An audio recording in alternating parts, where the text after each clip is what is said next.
In the dead of night, a thick fog curled around the ancient mansion on the outskirts of town, a relic of forgotten eras whose windows seemed to watch every trespass.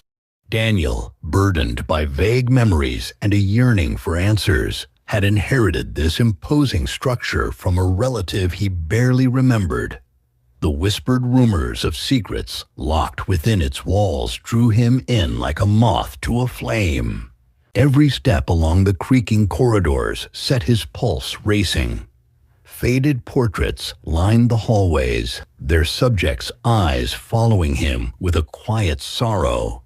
Amid the musty air, he discovered scattered letters and yellowed photographs that hinted at tragedies long buried, a life of regret and haunting guilt.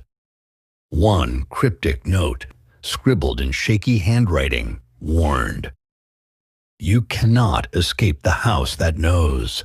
Late one stormy night, while the wind rattled the broken window panes, Daniel's solitude was shattered by a soft sound. Footsteps in an otherwise empty corridor. Following the noise, he uncovered a hidden door behind a tattered tapestry. Inside the cramped, locked room, a bundle of letters lay neatly arranged on a wooden desk. Each letter was addressed to him and contained fragments of a story he couldn't fully remember. An accident, a broken promise, and a plea for forgiveness. The words seemed to echo his own buried remorse. As midnight deepened, the atmosphere grew almost unbearable. In a large, dust-coated mirror hanging in the grand hall, Daniel caught sight of a fleeting figure. A man with eyes as familiar as his own, yet filled with unspeakable sorrow.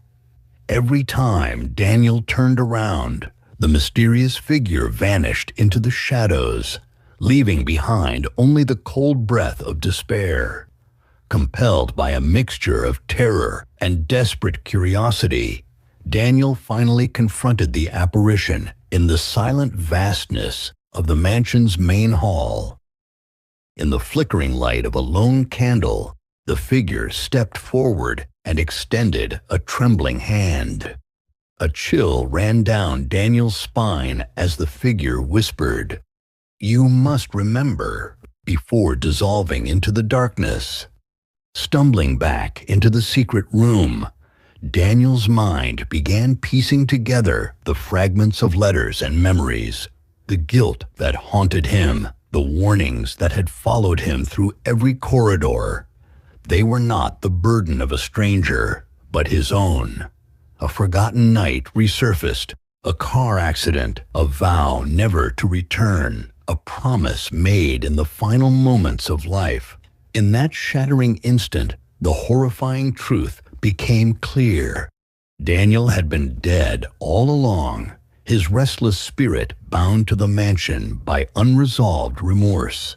The final letter lay on the desk, its message as clear as a death knell. "I am you, and I will never leave." In that moment, the realization struck him with the force of a lifetime's weight. The mansion, with its whispering walls and lingering shadows, was nothing more than a mirror reflecting the inescapable truth of his own existence.